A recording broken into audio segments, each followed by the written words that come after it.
This is the story of our Vietnam service members, the story that needs to be told. This is what this 50th anniversary is all about. It's another opportunity to say to our Vietnam veterans what we should have been saying from the beginning. You did your job. You served with honor. You made us proud. You came home and you helped build the America that we love and that we cherish. Let's resolve that in our democracy we can debate and disagree, even in a time of war, but let us never use patriotism as a political sword. Patriots can support a war, patriots can oppose a war, and whatever our view, let us always stand united in support of our troops who we've placed in harm's way. That is our solemn obligation.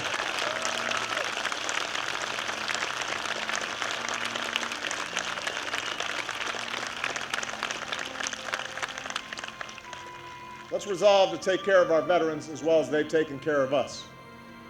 Not just talk, but actions.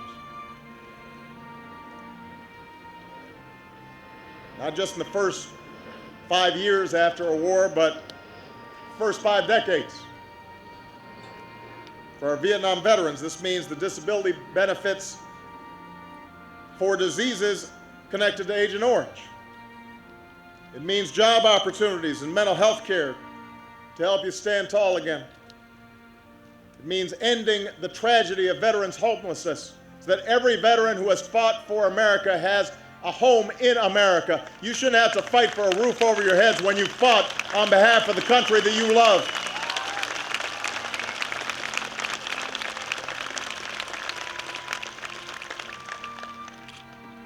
And when an American does not come back, including the 1,666 Americans still missing from the Vietnam War, let us resolve to do everything in our power to bring them home.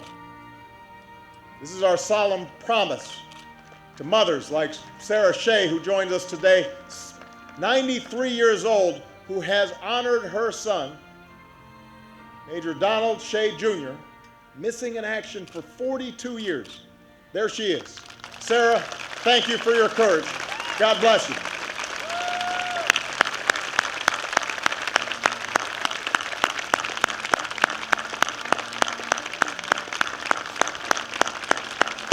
And you were there for each other. And just as importantly, you didn't just take care of your own. You cared for those that followed. You made it your mission to make sure today's troops get the respect and support that all too often you did not receive.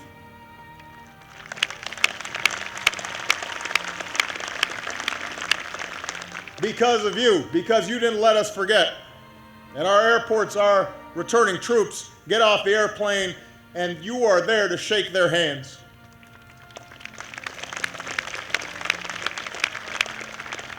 Because of you, across America, communities have welcomed home our forces from Iraq. And when our troops return from Afghanistan, America will give this entire 9/11 generation the welcome home they deserve. That happened in part because of you.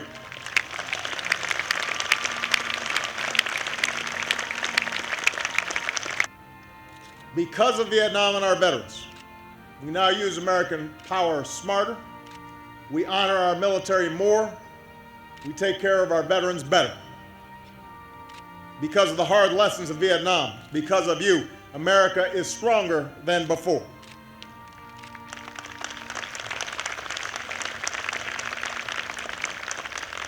This is important for all of us, whether you fought in the Vietnam War or fought against it, whether you were too young to be shaped by it. It is important that our children understand the sacrifices that were made by our troops in Vietnam. That for them, this is more than just a name in the history books. It's important that we know the lesson of a gift once left at this memorial. Welcome home. Welcome home. Welcome home. Thank you. We appreciate you. Welcome home.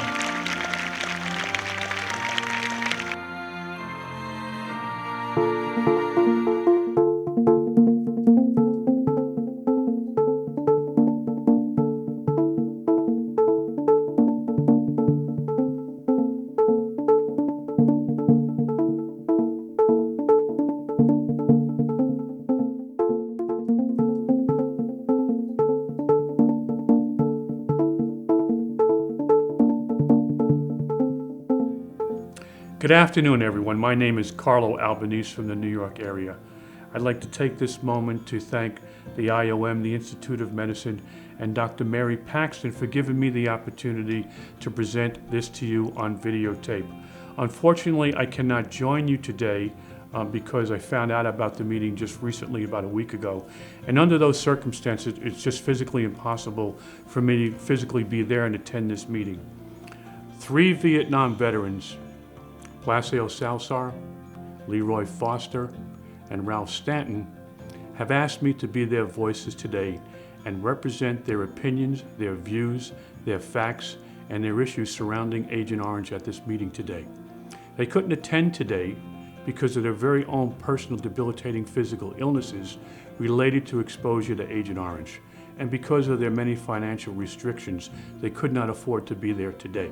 Their views and my views represent the views of many veterans who have been exposed to Agent Orange dioxin, whether it be in country, out of country, stateside, on Guam, on Thailand, or any place where Agent Orange was stored, used, sprayed.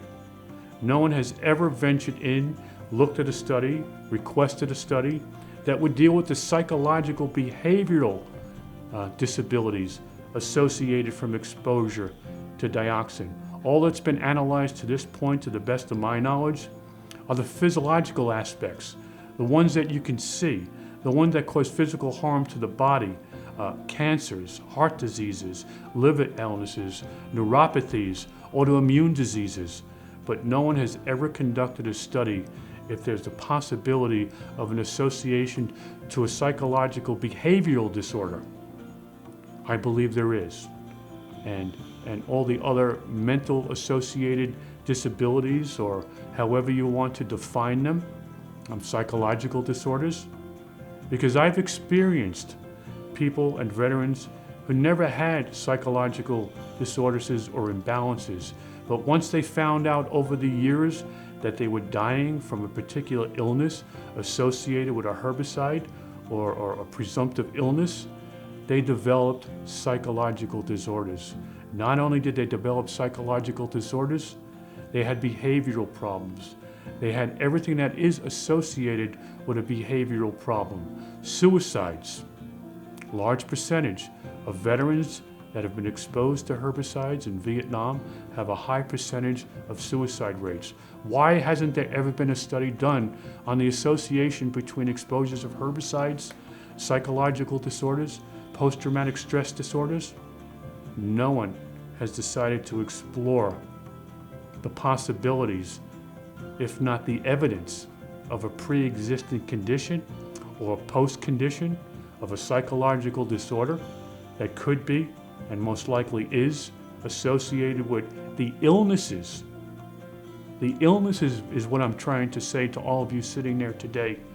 The illnesses that one experiences, the trauma of going through death, the trauma of knowing you have a certain amount of time left to live. So I asked the IOM today to make recommendations, to explore research, to recommend to the VA, the Secretary of the VA, and Congress, that studies be done, evaluations be done for psychological disorders, service-connected psychological disorders, sort of like PTSD, or in fact PTSD itself, post-traumatic stress disorder, that could develop after an individual who is suffering, dying from exposures to herbicides could develop, the traumas, the social behaviors, the disorders, the alcoholism, the suicides.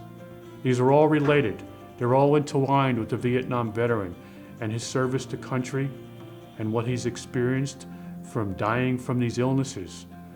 I hope that the IOM will consider what I'm saying here and make recommendations to the agencies that I had just mentioned to save many veterans, to get them the proper treatment, the proper health care. How many veterans, how many families have suffered?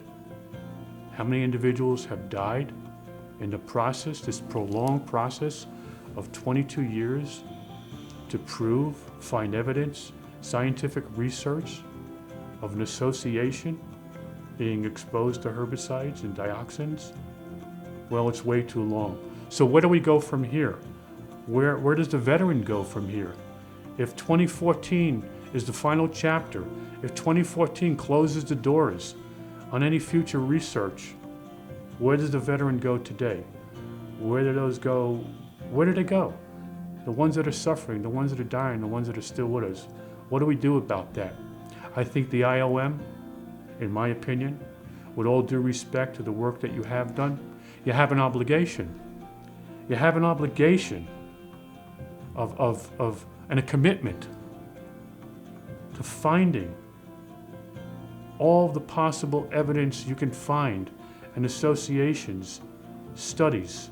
And you have to ask yourself, all of you sitting there, have you done the best possible job you can do? Look at that question, ask yourself, when you leave today and you close the final chapter on Agent Orange research and evaluations and studies, have we done all we can do? Is there any more we can do? Is there any more we should do? And why are we doing it? We're doing it because there are still thousands and thousands and thousands of servicemen, women, Vietnam veterans who are suffering and dying. And the only possibility they have before they do perish is to receive medical care. It's about medical care. It's about caring for the veteran.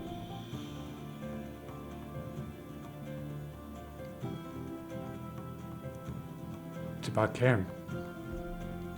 And have we cared enough? Have we done all we can possibly do?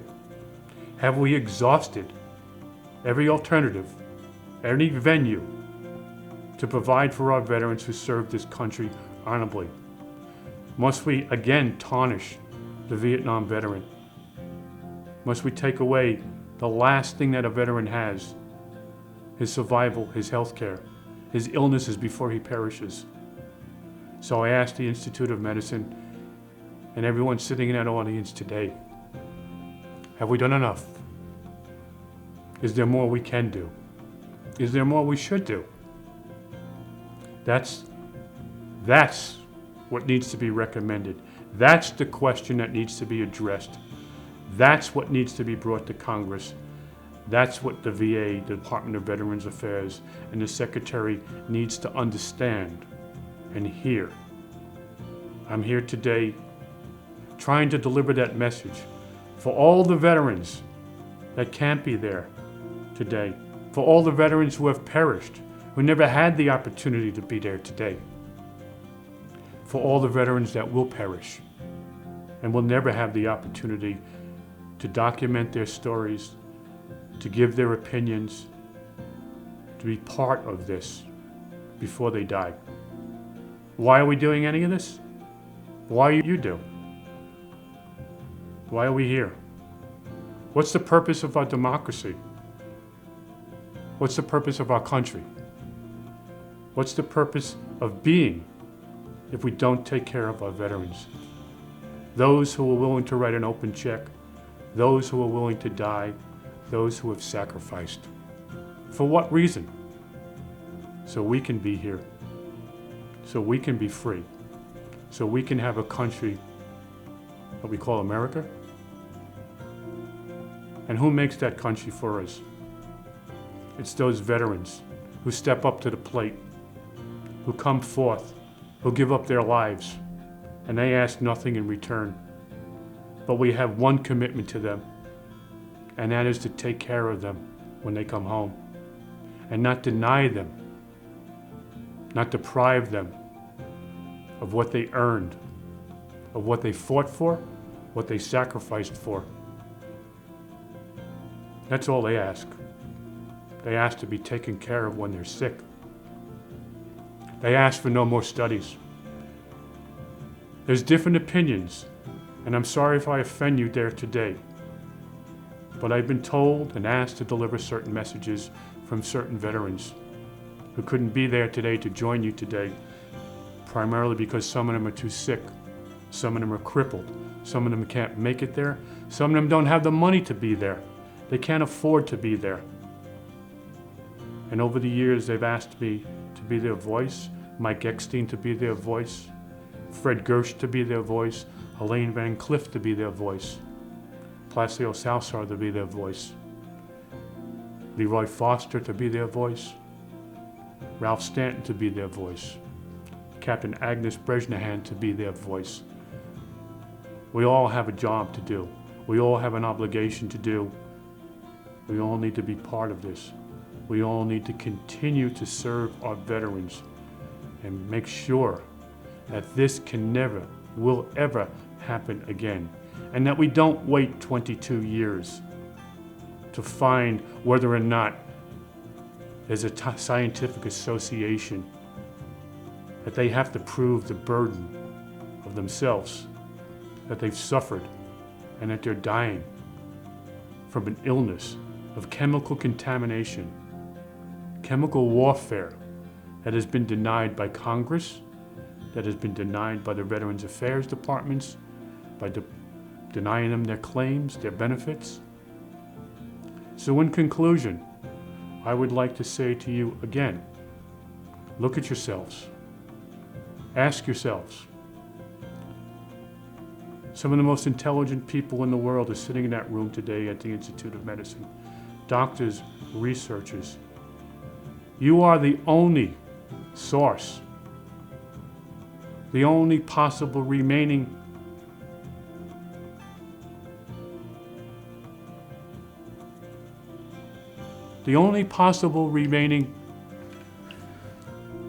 life that our veterans have, who are suffering from this horrible, horrible, destructive chemical. It is up to you to find it in your professional abilities to make sure that the research never stops for years to come, for future generations of veterans, for future generations of humanity, that we may never, ever again do what we've done here and have to grow through the process that we're going through right now. That there even has to be an Institute of Medicine to make the deciding factors and decisions of who gets health care and who doesn't get health care. And I don't mean by your decisions. We all understand you don't make the congressional decisions, but it is your work. It is your work, your scientific research, your intelligence that makes the difference, that saves lives. So when I hear that it is not the policy of the Institute of Medicine to make policy, you are correct. But if that's all you look at, then you haven't done the best job. You have failed. And if you look at what you can do, what you have done, to influence policy, to make a difference in human lives, to make a difference in the veterans' lives, then you've played your role. Then you've done the best possible job you can possibly ever do as scientific researchers who have been obligated with the role to intervene. You've been asked to intervene. We ask you, from the veterans' perspective, in that intervention, to look at the responsibility you have, what that responsibility can do. That responsibility, your recommendations, now and into the future, can save lives. It has saved lives. It has saved a lot of lives. But how many lives have not been saved? And how many lives can be saved? By the work that you do, by the work that we all can do, by the contributions we can all make, by awareness, by advocacy, by being involved. So I'd like to say before I go, the work isn't over. We're all in the battle. We're all here. We all want to make a difference. And that difference is to honor pay tribute, respect, dignity to those who have come forward for our country and served our country and have suffered at the hands of Congress, have suffered at the hands of the Department of Veterans Affairs. Let's all move forward. Let's all join together. Let's all look at what we can do. Let's all partnership. So this can never, will never, should never happen again. I thank you.